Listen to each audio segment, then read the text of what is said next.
Good evening and welcome to Gravitas. I'm Palki, Sharma, Upadhyay. Let's get started.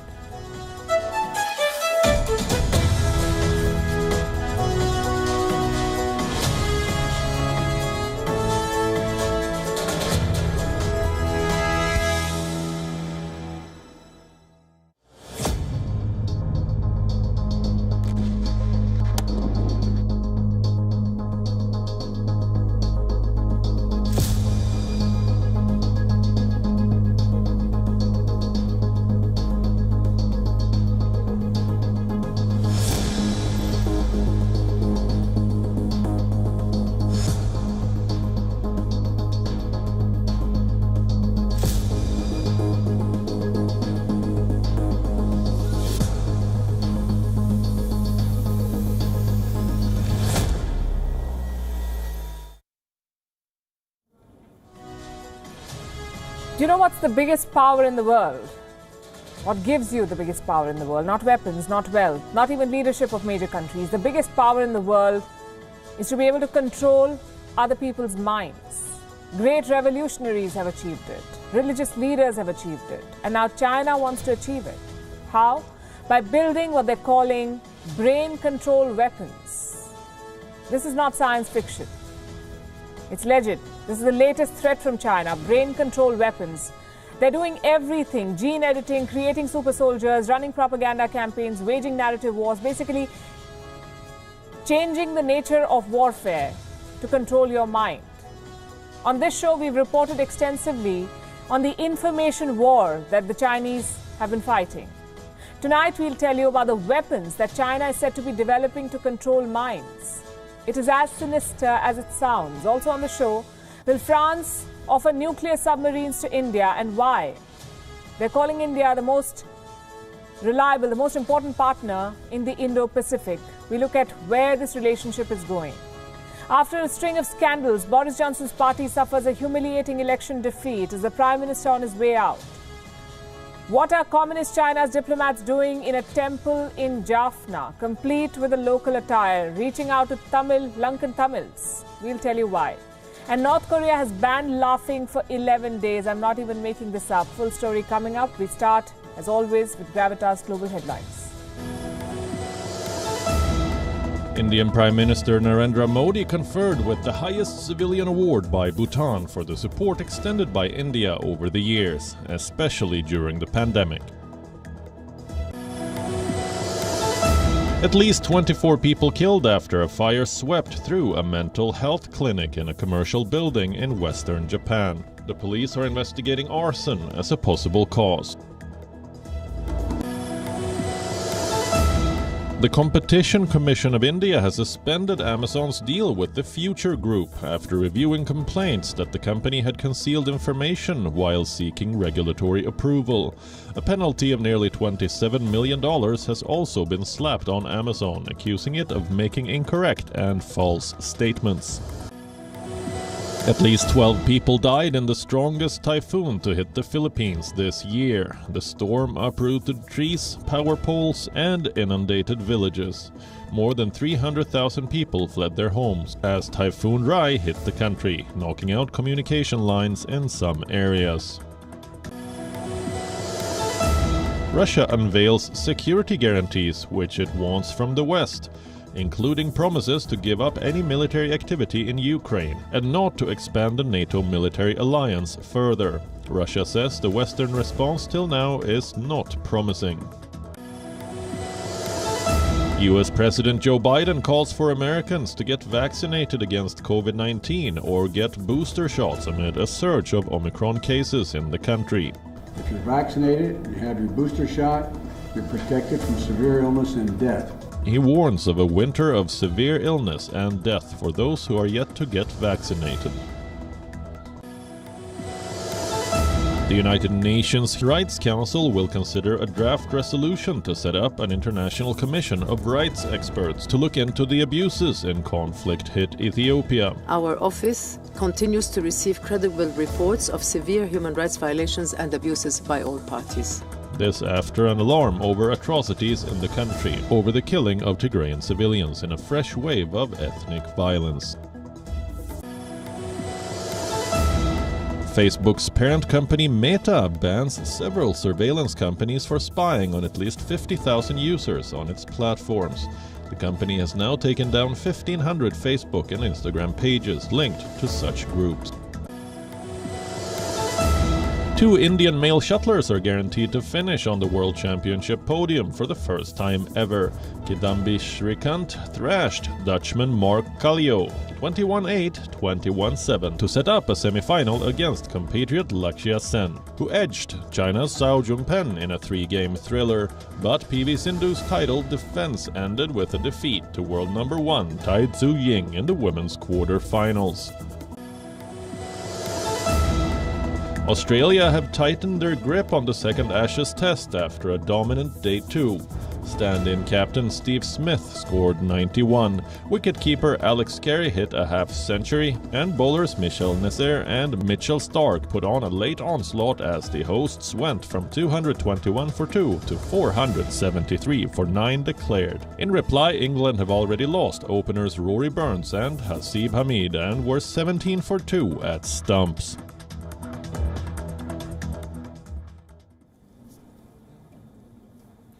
The sound of gunfire, missiles flying like fireflies in the sky, soldiers marching to defend borders, generals dictating tactics. That's how we think of wars. That's how countries have fought for generations. But what if I told you that everything is about to change? Modern day wars will be about controlling people's minds, quite literally. China is making weapons to control minds. I know it sounds unbelievable.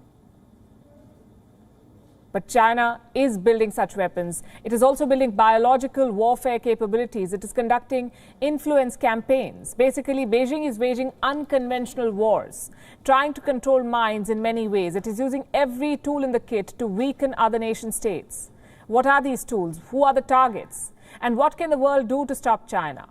On Gravitas tonight, that's what we'll discuss. First, let's tell you about these so-called brain-controlled weapons. What are they? And how did China think of making them? After all, the Chinese are not really known for innovation. Copying is more like their style. So how did they come up with this one? Well, here is the story. The United States has an export blacklist, a list of companies to which American businesses cannot export. Yesterday, the United States updated this list, export blacklist. They added 12 names, 12 research institutes. One of them is the Academy of Military Medical Sciences. This is basically China's top military medical research institute. You could call it the PLA's own science lab. Why has it been blacklisted? Apparently, they conducted a sinister experiment. This institute was helping the Chinese military develop what they call brain control weapons. So what is a brain control weapon? Unfortunately, the statement from the United States does not have an answer to that. But we have some clues to connect the dots. According to one report, China has been exploring ways to weaponize biotechnology. Beijing is looking into 3 areas: gene editing, human performance enhancement, and brain-machine interfaces. Now, all these 3 technologies have one clear military application: creating super soldiers. So far, this idea was limited to superhero movies like the Avengers, humans given superhuman powers and capabilities. Now, Beijing wants to make it a reality. 1 year back, a member of the Trump administration wrote this, and I'm quoting, U.S. intelligence shows that China has even conducted human testing on members of the People's Liberation Army in the hope of developing soldiers with biologically enhanced capabilities. In other words, China is building super soldiers. It is conducting human trials on soldiers. And not even trying to hide this, by the way. 3 years ago, a paper was published in China. Reports say it was written by the PLA's neuroscientists. The title is self-explanatory: Military Brain Science, How to Influence Future Wars. That's what they're working on, military brain science. America has finally woken up to this threat. It has barred its companies from exporting American technology, to Chinese institutions. So how is China responding? Listen to this. The United States has overstretched the concept of national security and fabricates all kinds of excuses to abuse export controls, to reasonably suppress Chinese institutions and firms. It has reached a stage where they stop at nothing. We don't know how effective this measure is, or if China can really breed super soldiers. But there's a good chance that they already have bioweapons in their arsenal. Despite their suspension, China maintains a biological weapons program. Allow me to quote from an assessment from the US Department of Defense. This is what it says. The PRC has engaged in biological activities with potential dual-use applications which raise concerns regarding its compliance with the Biological and Toxins Weapons Convention and the Chemical Weapons Convention.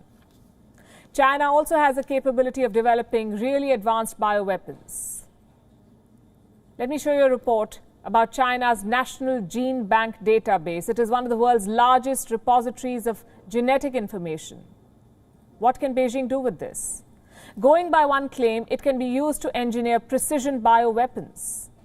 And that is why what I'm going to tell you next should not come as a surprise. The PLA recently conducted nuclear, chemical and biological warfare drills in Tibet. It happened in Tibet in November. Beijing won't tell exactly where or when. The PLA describes this as a quote-unquote real combat drill, something that's meant to prepare its forces for a biological attack. An attack from where? India? Perhaps the PLA should check its own arsenal first. The point of this report is quite simple. Put all of these inputs together and you get the big picture. The nature of warfare is changing and China wants to take the lead to control your mind to win future wars. Through brain control weapons and through propaganda, they want to take control. You already know about their information wars. China may not be on Western internet platforms, but it certainly knows how to leverage them. Earlier this year, a report exposed a Chinese influential campaign. 350 fake accounts were uncovered. They were spread out across platforms: Facebook, Twitter, Instagram, YouTube. What was the purpose? To spread pro-China narratives. Such accounts are often suspended. But Beijing wastes no time in rebuilding these disinformation networks. And they only get bigger with time. Just this month, more than 2,000 Twitter accounts were discovered. They were linked to the Chinese state. Twitter took them down, but not before they'd sent out more than 30,000 tweets. Yes, these accounts do not get a lot of engagement, but the Chinese state is persistent. It has managed to bypass sanctions. It has managed to escape the scrutiny of global watchdogs and to avoid any bans. What does that tell you? Sanctions or bans are ineffective when you're dealing with an adversary like China. Beijing never plays by the rules. Throwing the rule book at China never works. What the world needs now is a coordinated approach. And our next story might give our world leaders some ideas for that. Like we said, China is stepping up its game. It is unveiling new weapons, forging new alliances. The question is, how should the world respond? By closing ranks. To beat China, you'll have to forge close strategic partnerships. And that's what France and India are doing. The French Defense Minister, Florence Parly, is visiting India. She's making all the right noises. First, she visited the National War Memorial in Delhi. She paid her respects to India's fallen soldiers. Next was a meeting with the Indian Prime Minister, followed by an annual defense dialogue with Defense Minister Rajnath Singh. This visit is purely strategic. It's about weapons and posturing. France wants to sell high-end technology. India wants to buy it. As simple as that. France needs a new Indo-Pacific partner, and India could do with more anti-China allies. The geopolitical jigsaw fits. But is it translating into real gains? No doubt there's a lot of exchange happening. Indian and French navies are allowed to use each other's bases now. They regularly hold joint drills. In fact, we had one last month, the X-Shakti 2021. The Indian Army's Gorkha Battalion trained with French troops. Then you have big-ticket purchases like Rafale. India bought 36 Rafale jets from France for 59,000 crore rupees. And today, the French defense minister said she's willing to sell more. We, as France, are ready to answer any additional needs or requests that could be made by India. We are open and ready to provide any other Rafale if this is India's decision. Not just fighter jets. The rumor is even nuclear submarines are on the table now. We're talking about the lethal Barracuda-class subs. This would be a huge development if it happens. India has never been offered nuclear-powered submarines. Russia and earlier the USSR have leased it, but they never actually sold nuclear subs to India. Same with America. They're giving nuclear technology to Australia, but they have rejected India's request for decades. So why is France doing it? Because there is an AUKUS-sized hole in their defense program. France was supposed to build nuclear submarines for Australia, but Britain and America swooped in and stole that deal. So what does France do? They look for other buyers. And who better than India? Another democracy and another Indo-Pacific power. France is not like Britain or America. It is focused on the Indian Ocean and the Pacific Ocean. Why? Because they have real estate there, the Reunion Island, plus military bases in Eastern Africa. So France's definition of the Indo-Pacific is closer to the Indian definition. And they both agree on one important thing. China is becoming more and more aggressive. China is getting more and more aggressive in the region. And it is even more specific when it comes to the China Sea. So France and, if I may, India share the same views on something which is key. I mean, the international maritime law, the freedom of navigation.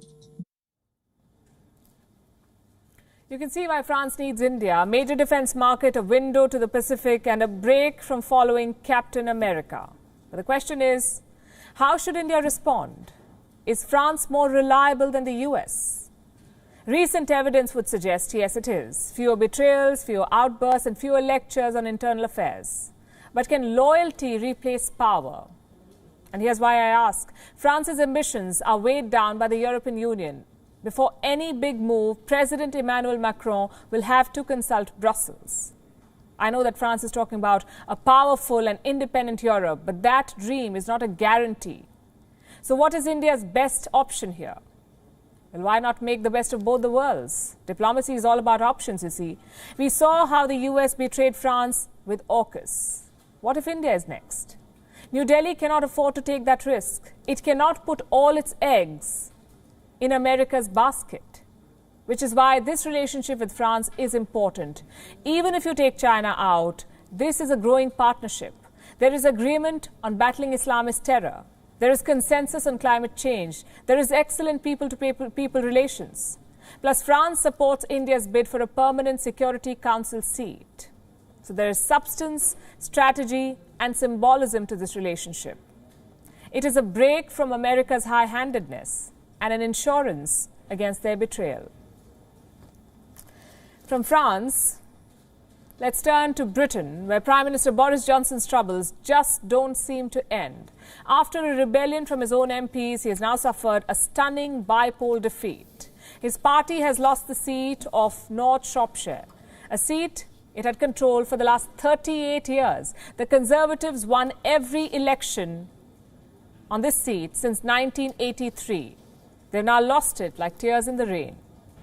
So why was this by-poll conducted? Because a sitting Conservative MP had to resign over charges of lobbying. This is the man we're talking about, Owen Paterson. He was accused of misusing his position for the benefit of two private companies. Prime Minister Boris Johnson, in fact, tried to hide his actions. He was called out, forced to backtrack, withdraw his support, and now he has been punished. The Conservatives have lost the seat by nearly 6,000 votes. It is a humiliating loss, one that reflects deep public dissatisfaction in the Conservative Party. The winning candidate is Helen Morgan, a Liberal Democrat. She says that through her victory, the people of North Shropshire have spoken on behalf of the British people that Boris Johnson's party is over. Tonight, the people of North Shropshire have spoken on behalf of the British people. They've said loudly and clearly, Boris Johnson, the party is over. Mr Johnson, you are no leader. Many of your predecessors took office because they believed in a sense of national service, that they were duty-bound to do what they believed is right for our country. to represent all of us, even if we disagreed with them. Mr Johnson, this is not how you operate. Too often it is all about you and never about us. Too often it's all about you and never about us. Well, some would say it's a fitting description of the British Prime Minister, who's often accused of being self-obsessed or of being too, quote-unquote, chained to his ego. This is evident in the kind of remarks he makes. Last year, when the pandemic was at its peak in the UK, he refused all calls to impose a lockdown. He said he would rather see, and I'm quoting, rather see bodies pile high in their thousands.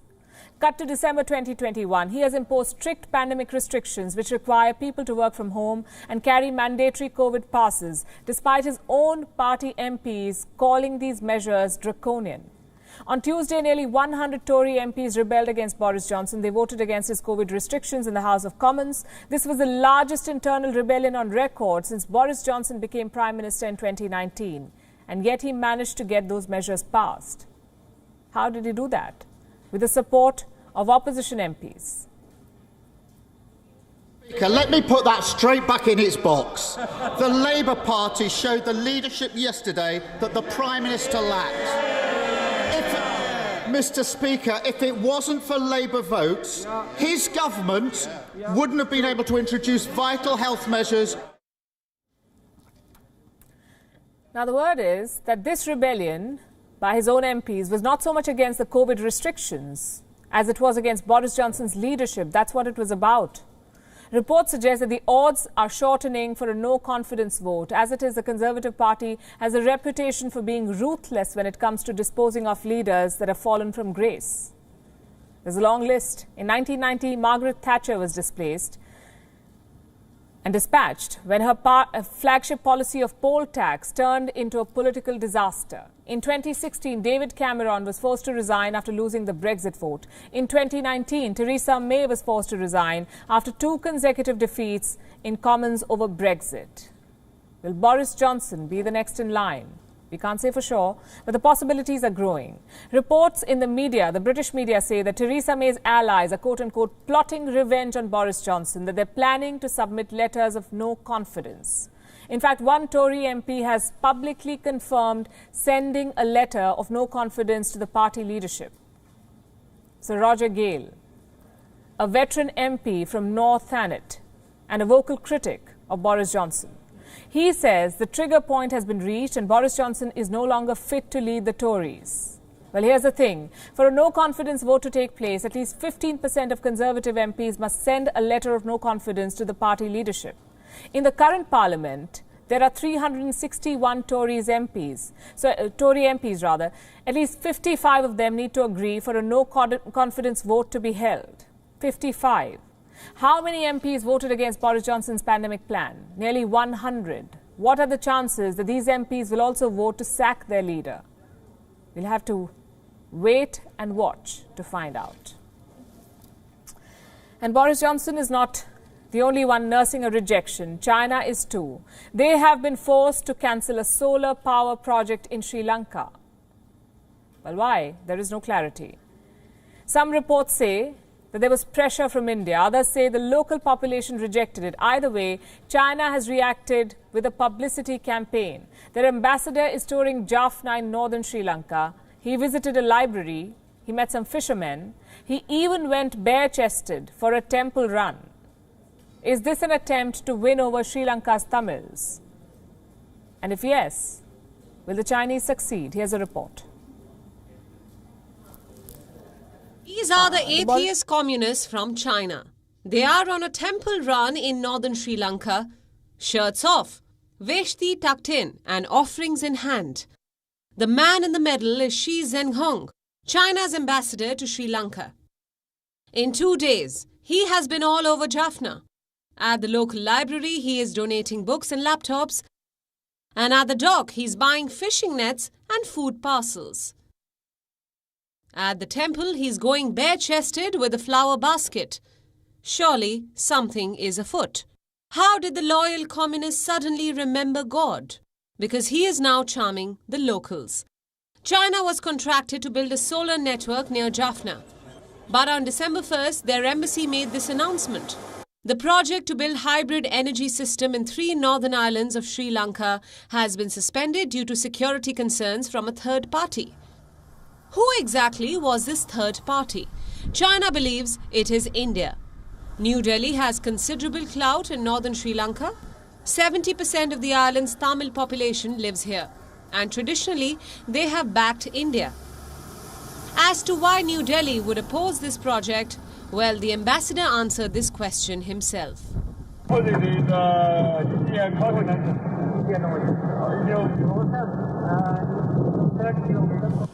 How far is India, he asks.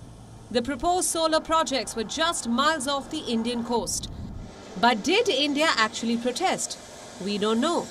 Officially, New Delhi has been silent, but China doesn't want to take chances. So they have dispatched their ambassador to Jaffna. His mission? Win over the Tamils. It promises to be a tough ask. Most Chinese projects are concentrated in southern Sri Lanka. The north has largely been ignored. Add the traditional Indian ties to the equation and things get even more complicated. Beijing's strategy is to throw money at the problem. They've donated goods worth $100,000 to fishermen in Jaffna. They've given away books and laptops, but Tamils continue to be wary. This visit is also a sign of deteriorating China-Lanka ties. First, Colombo banned the import of Chinese fertilizers. In response, China blacklisted Sri Lanka's state bank. Now, Beijing's envoy is courting the Tamils. Clearly, China was expecting complete obedience from Colombo. No questions, no criticism. That's the cost of dealing with Beijing. You surrender your sovereignty and become a yes man. Bureau Report, WION World is One. Meanwhile, the virus from China continues to plague the world. Not just the Omicron variant, which is spreading like wildfire as we speak, but the fallout of the pandemic in general. The impact will be felt for a long time to come. Here's one of the things it is causing: a giant tsunami of debt. The world over, borrowing has gone out of control. We are staring at a giant pile of debt. How big is this pile? $226 trillion in total. $226 trillion, you heard that right. Global debt has surged, let me repeat, to $226 trillion. This is the biggest surge since the Second World War. Who owes this debt? All kinds of people, governments, households, corporates, everyone. But the biggest surge comes from public debt. That's the money that governments borrow. Their loans are now equal to 99% of the global GDP. The numbers are staggering. Why are governments borrowing so much? Because they have no choice. The pandemic has forced them to do this. Countries worldwide spent big to keep their economies afloat. They had to support their citizens with all kinds of things: free food, medical care, vaccines, health infrastructure, and all of this needed money. So governments had no option but to borrow and meet expenses. The result is this: leading economies are severely indebted. Let me show you a list. The United States has the highest level of government debt, almost $20 trillion. That's more than 100% of its GDP. Japan's situation is alarming. The country has borrowed more than $9 trillion. That's more than 230% of Japan's GDP. China, more than $5 trillion in national debt, more than 50% of its GDP. And Beijing's untamed borrowing is only adding to the problem. Global debt surged by $28 trillion. Advanced economies in China accounted for more than 90% of that borrowing. What is China's share in the global debt surge? 26%, more than a quarter. This could have dire consequences for the world. You see, whenever countries have accumulated so much debt, it has always led to a financial crisis. Allow me to take you back in time. From 1970 to 1989, many Latin American countries accumulated huge amounts of debt. At the end of 1970, the region's outstanding debt was $29 billion. In the years that followed, Latin American governments could not manage these loans. By the 1980s, debt levels in this region reached $327 billion. From 29 to 327 billion. It's an increase of more than 11 times. Here is what happened next. In 1982, Mexico defaulted on its sovereign debt. Argentina and Brazil had to weaken their currencies. A global financial crisis began. A total of 27 countries had to reschedule their debts. 16 of these were from Latin America. The story repeated itself in 2007. Banks in the United States gave out a lot of bad loans. It was a systemic failure. U.S. household debt was allowed to reach well over $10 trillion. That was more than 40% of the GDP. Many of these loans failed. Major banks in the United States collapsed in 2008. The result was this: $2 trillion were wiped off from the global market. US and European banks lost more than $1 trillion. They had placed a bet on toxic assets. Now join the dots. Whenever countries have accumulated massive levels of debt, they found themselves in financial crises. If the current debt is not controlled now, the world will be forced to deal with another financial nightmare. This giant tsunami of debt could trigger the next financial crisis. To the United States now, where the most trusted name in news has been plagued by back-to-back scandals. I'm talking about CNN. A few weeks back, CNN had to fire its primetime star, Chris Cuomo, over accusations of sexual misconduct.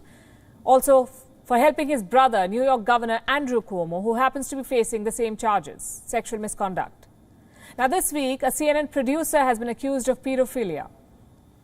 A producer who worked closely with Chris Cuomo. He's been charged with enticing minors into unlawful sexual activities. Our next report tells you how these controversies are denting CNN's already shaky reputation.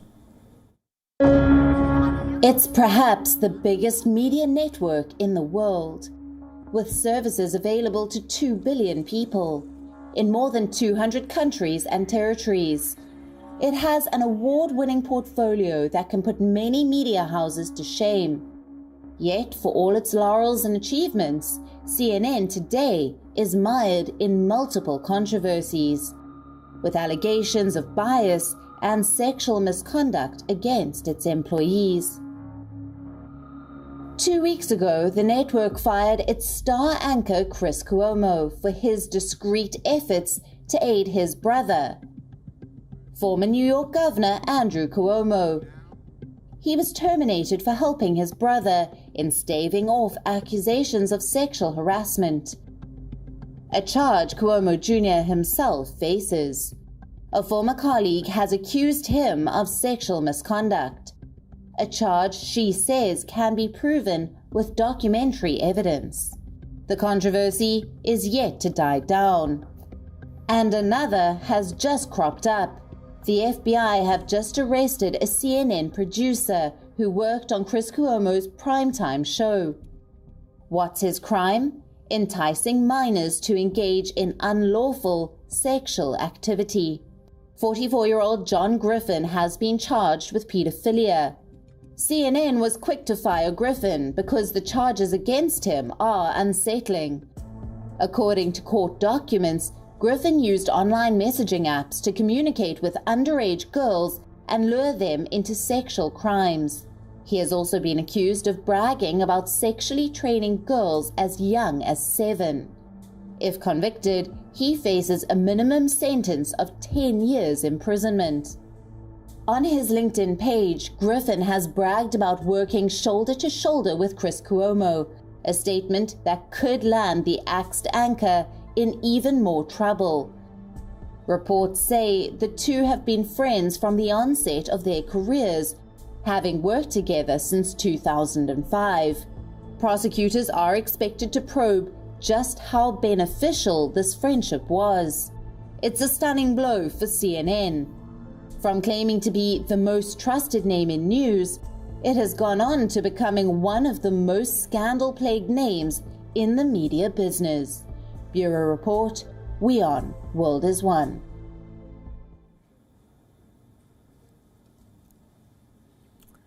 Do you know what they say about legacy and brand? It is cultivated. Years of hard work, years of positive press. That's how legendary brands were born back in the day. Not anymore. Nowadays, it happens overnight. Take the example of Peloton. They make exercise equipment in the United States. Their big movers are treadmills and bicycles. Last week, they got some bad press, that too from an unexpected place.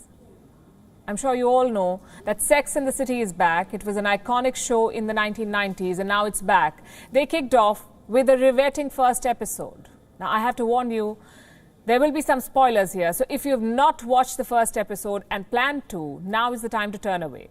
Back to the story. The first episode ends with the death of a major character, Mr. Big, played by Chris North. He has a heart attack while working out, and guess what he was working out on? A Peloton bike. This was bad PR on steroids. Peloton shares plunged 16%. Think about it. One episode, one fictional death, and the company flatlines. To be fair, Peloton was already struggling financially. This episode just added to their misery. But the company did not give up. They decided to play on this bad publicity. Maybe turn it around. The plan was to make an advertisement. Chris North, the same actor, was roped in. But in this ad/spin-off, Mr. Big did not die. He survived. Take a look.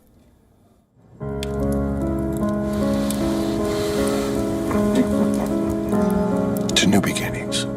To new beginnings. You look great. Oh, I feel great. Should we take another ride? Life's too short not to.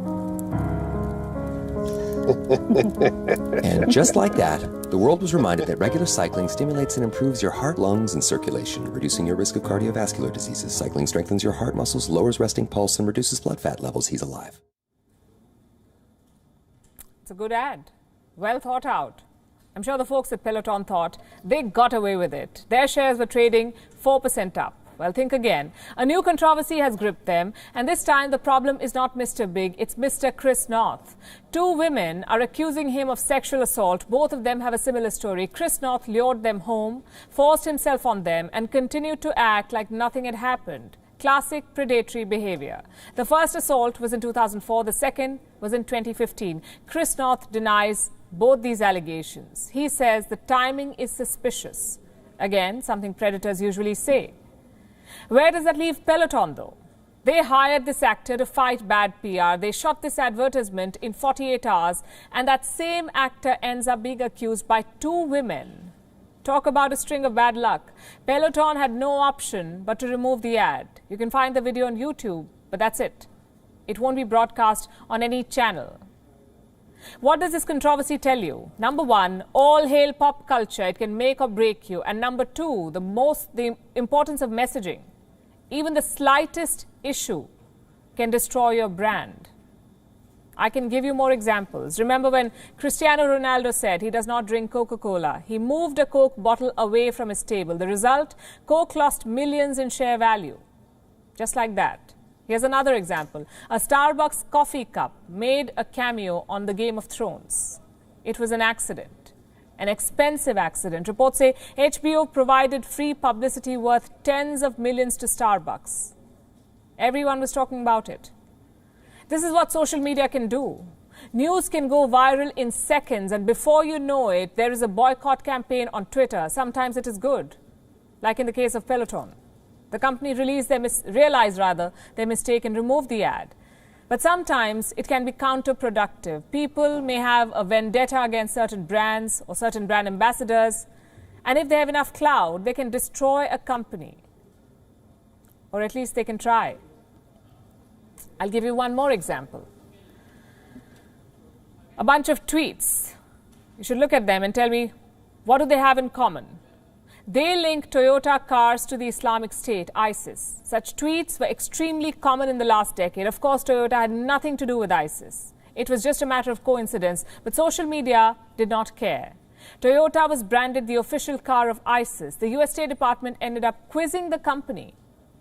In this case, Toyota was too big to fall.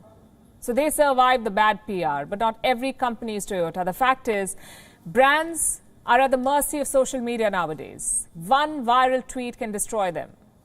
One hurt ego or sentiment can raise a hashtag. At the same time, one popular tweet can make them millions. It's a double-edged sword. And as always, it depends on the person wielding it. Let's talk about another nightmare. It is unfolding in North Korea. Pyongyang is observing the 10th death anniversary of Kim Jong-il. The state has issued new diktats to citizens. And this is what the list includes. For 11 days, North Koreans cannot drink alcohol, they cannot go shopping, and most importantly, they're not even allowed to laugh. This is not a joke. North Koreans could lose their lives if they fail to comply. Here's a report. Have you tried watching North Korean state television? For most people, it's like riding an emotional roller coaster. When Kim Jong-un turns up for a meeting, the officials clap with gusto. When he visits his citizens, they can't contain their excitement.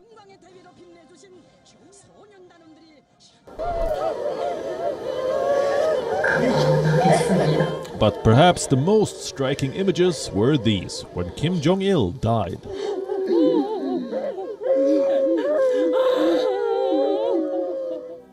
The entire population of North Korea was shown in grief. The anchor communicating the news to the world was wailing.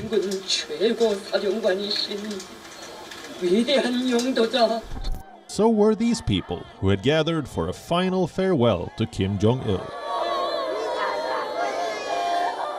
His son, Kim Jong-un, was also seen holding back his tears.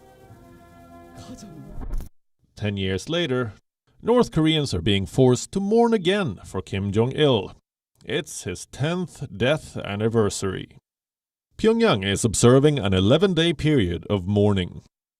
During this period, North Koreans are expected to behave in a certain way. They are not allowed to laugh in public. Leisure activities are banned. So is grocery shopping and alcohol consumption. What happens if you flout these rules? You shall face serious consequences. In the past, North Korean security officials have arrested violators. They have been branded as ideological criminals and taken away. Even in the event of a death in a family, the family members are not allowed to cry. These bizarre rules are in keeping with Kim Jong-il's legacy. He liked to dictate the behavior of North Koreans. His son is following suit. In his dystopian kingdom, the citizens are expected to show full loyalty to the Kims. In North Korea, that means giving up shopping and crying only for the supreme leader. Bureau Report, World is One.